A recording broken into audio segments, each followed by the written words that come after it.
Thank you for the introduction. So unfortunately, I'm not allowed to thank the organizers because I am one of the organizers, and I thank myself that I had to play. So thank you. Yeah, I want to talk about.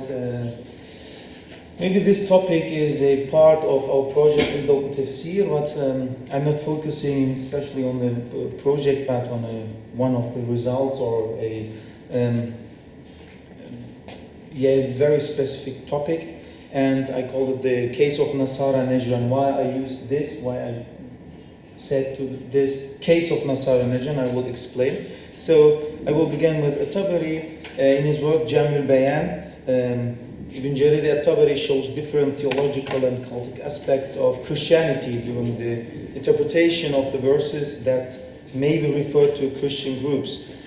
Ṭabarī draws a complex and differentiated picture of the Christian groups. His remarks are mostly based on traditions from Jewish Christian and Judeo-Christian, but normally we have to separate. It's not only Christian, it's Syriac Christian, and then we have the East Syrians, West Syrians, but this is a case for Israelite studies. Can I promote for my presentation at 5? I will talk about the Israelite narrations and give some more details about this. As the title of my presentation shows, the case of naṣārā naģrān in Early Muslim Exegesis and Ibn Ģarīr al-Ṭabarī's interpretation of aṣḥāb al-uḥdūd, I will present on the one hand the descriptions about the naṣārā naģrān in Early Muslim Exegesis, especially in Ibn Ģarīr al-Ṭabarī's work, which is a good example to see the exegetical strife and complexities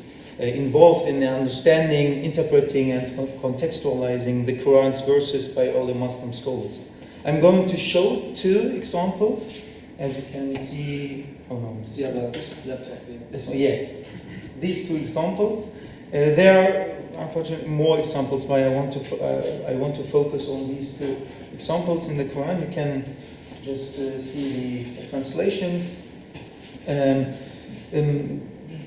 These examples, because in these examples for Ṭabarī in Surah al-Buruj, the 85th surah of the Quran, which is the Meccan surah, the aṣḥāb al-uḥdūd, or the victims of the aṣḥāb al-uḥdūd, are, according to Ibn Ģarīr al-Ṭabarī, the naṣārā naģrān. And on the right hand side you see a Medinan surah, Surah Ali Imran. It's about the mubahala. I will explain it a bit. You also see there is no direct reference to the Quran. The Quran only mentioned a group here too, and the Muslim scholars said, okay, maybe this is the naṣārā. These are the naṣārā naģrān. I will explain it now. So the Muslim scholars and exegetes like al-Ṭabarī identify both of the narrated groups as the naṣārā naģrān. So it's interesting while they are depicted in Surah al-Buruj on the left hand side as believers, the victims of aṣḥāb al-uḥdūd. On the right hand side in the Medinan surah, in the Surah Ali Imran, there can be seen a sharp polemic against them, even in the explanations of Ibn Ģarīr al-Ṭabarī. So this is about the event of Mubahala, which was a meeting between the Prophet Muhammad and the Christian delegation from Naģrān, where Muhammad called for invoking a course to reveal who was lying about their religious differences, according to some topics, but I have to skip even this Mubahala event. So the passage in question is Surah al-Buruj, which describes the fate of the victims of aṣḥāb al-uḥdūd. In the Quranic studies, there are two approaches. One is to understand these verses from a eschatological perspective. This is more recently. It has been argued that the passage is to be read eschatological, as referring to disbelievers being burned in hellfire. So the second approach is, in Muslim tradition as well as in Western researchers, to interpret this passage historically. That is to say, as referring to an historical event in which a group of people were burned because of the belief. In this presentation now I will discuss this. So what does Ṭabarī say? Ṭabarī, we come back to Ṭabarī. As I said, the aṣḥāb al-uḥdūd mentioned in Surah al-Buruj, Ṭabarī, it's nice, okay. It's like jazz. Mohammed is jazz, right? He's a jazz expert. Sorry. Ṭabarī refers the aṣḥāb al-uḥdūd to the martyrs of Naģrān, Shuhada Naģrān. These were martyrs who were executed by Yusuf Dunuvas, the Judaizing king of Himyar. Muslim tradition and much of modern Western scholarship have also proposed the survival of 3 Jewish youth in Nebuchadnezzar's fiery furnace, like in Daniel 3. Furthermore, regarding the historical reading of the passage,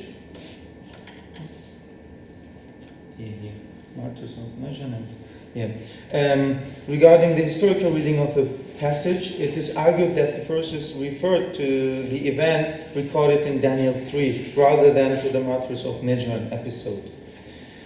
So, some information about the martyrs of Naģrān. The Christians put to death in South Arabia in the 5th, 6th century. Before 520, the South Arabian prince Dunuvas, a convert to Judaism, revolted against the Aksumite Ethiopians who ruled the Arabs and Jews of Yemen. In 523, he blockaded Naģrān, pillaged the Christians, exhumed and burned the corpse of Bishop Paul, set fire to the church, etc. So Ṭabarī is describing this and says, Dunuvas, he was the last of the kings of Himyar. He became a convert to Judaism, and the Himyarites follow him in his path. He adopted the name of Joseph, and reigned for a considerable time. There were in Naģrān remnants of people who adhered to the religion of Isa, Jesus, followers of the gospel, virtuous and upright. They had a head, Reis, of this same faith called Abdullah bin Thamir. The place where then that faith originally took root was Naģrān, which at that time was in the center of the land of the Arabs, its people. Like all the rest of the Arabs were originally idol worshippers. At that point, a man called Faymiyun from the remnants of the adherents of that faith had come among them.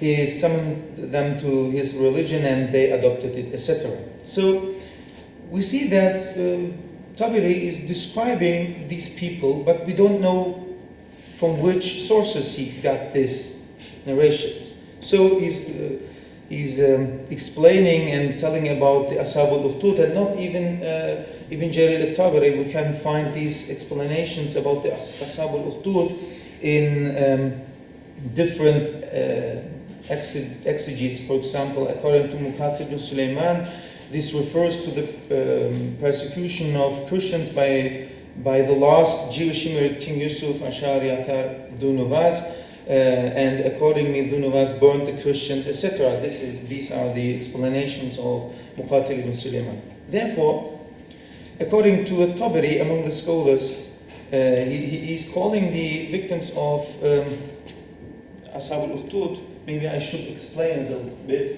So normally when we say aṣḥāb al-uḥdūd, we mean that the aṣḥāb al-uḥdūd are the group of the believers, but normally the aṣḥāb al-uḥdūd are the others who didn't do anything to save the victims. So normally we have to say these are the victims of the aṣḥāb al-uḥdūd, and the good ones are the naṣārā naģrān, according to Ibn Ǧarīr al-Ṭabarī. So not the people around the fire, but the people in the fire. I didn't want to show other pictures because it's not a little bit bizarre, and so we have to know that this is the right, according to Ṭabarī, that we have to differentiate. So Ṭabarī wants to discuss what he wants to identify, and that said maybe they are we can call they are min ahl al-ilm or min al-majus. It's very strange, min al-majus. He called it ahl al-kitab min al-majus. very interesting description. In one narration, he said they are from the Ahl Kitab. In the other, they are not from the Ahl Kitab, and they are followers of Jesus. And in the most important for me, he said that they are from the naṣārā naģrān, because they are believing people. So Adam Silverstein, he wrote a great paper about this topic. He said the relevance of Daniel 3 from the Old Testament to Surah al-Buruj is supported by two further points. The one short, the other requiring a careful reading of sources that had not been utilized in this context until now. The short point is that the story of three youths in Nebuchadnezzar's furnace was very popular in the Near Eastern in late antiquity, particularly among Syriac Christians or Syriac-speaking Christians. Thus, both Yaqub of Suruj and Narsai, amongst others, treated this story in great detail. This is maybe an important information and to trace, to follow the line, to define or describe the possible sources of Ibn Ǧarīr al-Ṭabarī. So it has been assumed that Muslim sources understood the martyrs of Naģrān episode in the way that Christian sources related it as a case of believers being martyred by an unbeliever. The narrative of the martyrs of Naģrān story in Muslim sources are often closer to Daniel's story than to Christian accounts of this event. And in any case, the Christian accounts do not refer to the martyrs being burned. So it's a little bit different. Tabari is not telling the same story, he makes some differences. As is usual with the Quran, the allusion is rather indistinct, but unlike most other Quranic stories of prophets and pious figures taken from biblical and pre-Islamic Arabian sources, apparently the aṣḥāb al-uḥdūd were a group who did not have a single prominent figure to whom a name could be put. It is also not clear from the Quranic reading whether the aṣḥāb al-uḥdūd refers to those born or to the others around the fire. From a wider perspective, looking at the Quranic allusive and strategic maybe narration, we can say that the aṣḥāb al-uḥdūd mentioned in the Meccan surah in Surah al-Buruj is because of the audience and experiences of the first addressees of the Quran. So I will explain this later. But first of all, to be precise, I'm interested in showing the informations about the naṣārā, naģrān, al-Ṭabarī in general. So we can observe that the Christian groups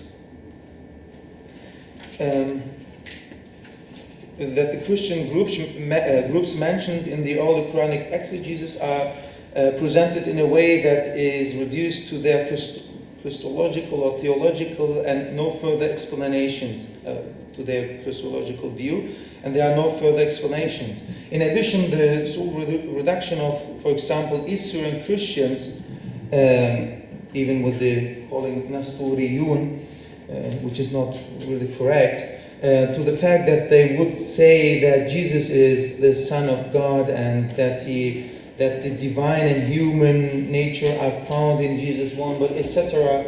It is not necessary. So we can see when we look at these descriptions that the picture, the idea of the Christians which Tabari gave, they're a little bit problematic. We have to discuss about it because it's not always the truth, and we have to discuss it normally. So in the context of the naṣārā naģrān, we can say that they cannot be assigned to any clear Christian theology. The term naṣārā naģrān is a very specific term used by Tabari and Muslim scholars in general for the group of Christians who visited the Prophet as a delegation from Naģrān. Basically, they do not represent a separate Christian group, denomination or something else, but are made explicit in the context of, or mentioned in the context of Surah Al-Imran. Naģrān was shaped by both East and West Syrian Christians, so we don't know about their Christological ideas.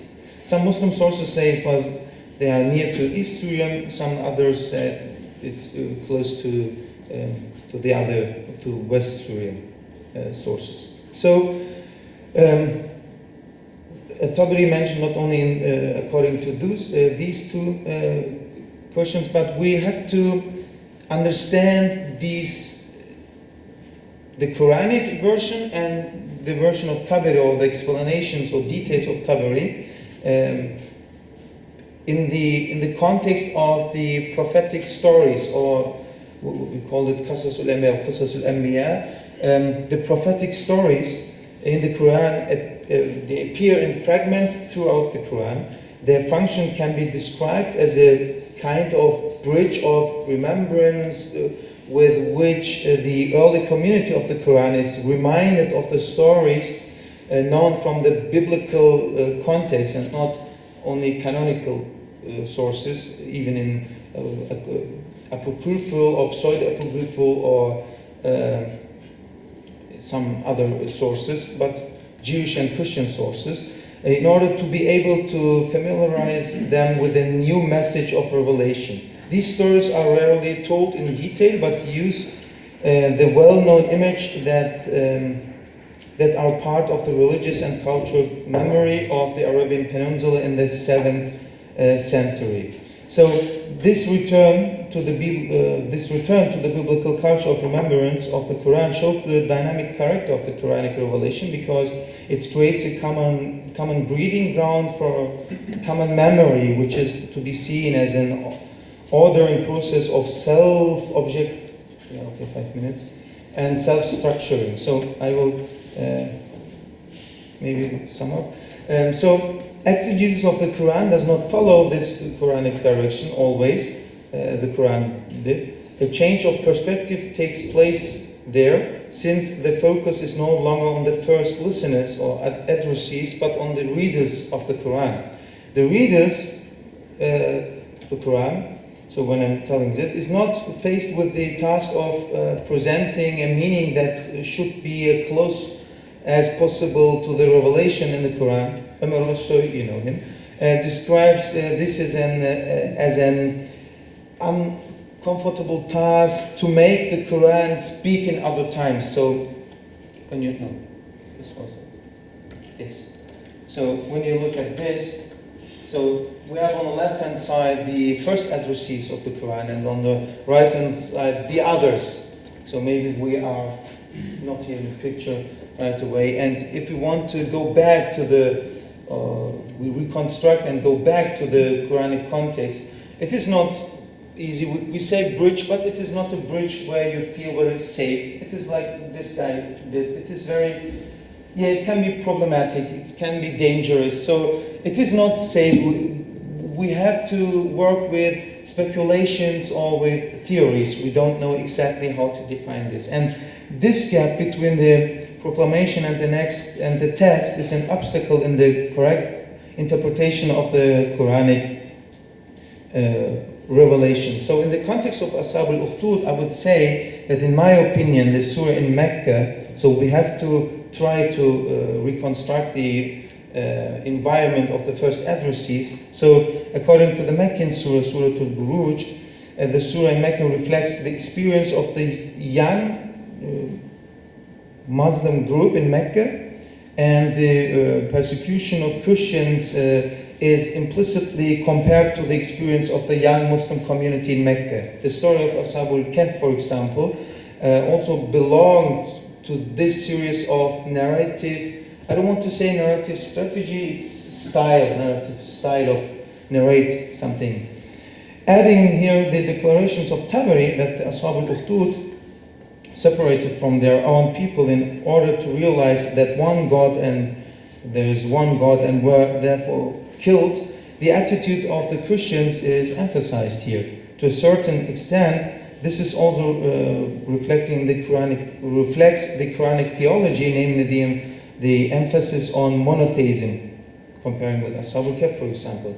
The negative presentation in Medina of the naṣārā Naģrān within the framework of the Mubahala, it is also to be assessed from the context of the first addressees of the Quran. This time they are no longer in Mecca but in Medina, and this is a difficult situation, more political and polemic situation with Jews and Christians, and therefore in Medina we have a negative picture of the Christians. So in the case of, therefore I called it case of naṣārā naģrān, because according to Ṭabarī, when there are no narrations or no explanations, no more details about a Quranic story, it seems like Ṭabarī is using the naṣārā naģrān like using it for everything, for like a joker to, okay, I don't know what to say, now I am using the naṣārā naģrān. And we have no explanations about these groups, but I wanted to show it according in the Quranic context, and I hope that 2 minutes? Okay, then I can have my conclusion? Yes. Okay, thank you. Thank you very much. So then a common summary would be a differentiated examination of Christianity is an important key to understand the Quran and the tradition of exegesis in interpreting the image of Christianity and Christians in the time of revelation and early Islam. Ṭabarī desired to write an almost encyclopedic work on tafsir. Relevant traditional material explains the abundance of traditions about Christianity and Christians, of which only an expert could be offered here. It should be noted that Ṭabarī, in addition to the general terms for Christians, also mentions different Christian groups about which reports can be found not only in the canonical works, but especially in non-canonical works. So we can say that these informations from Ṭabarī are not relevant only for Quranic studies, but even for early Christian studies. And with this, I will end and say thank you very much.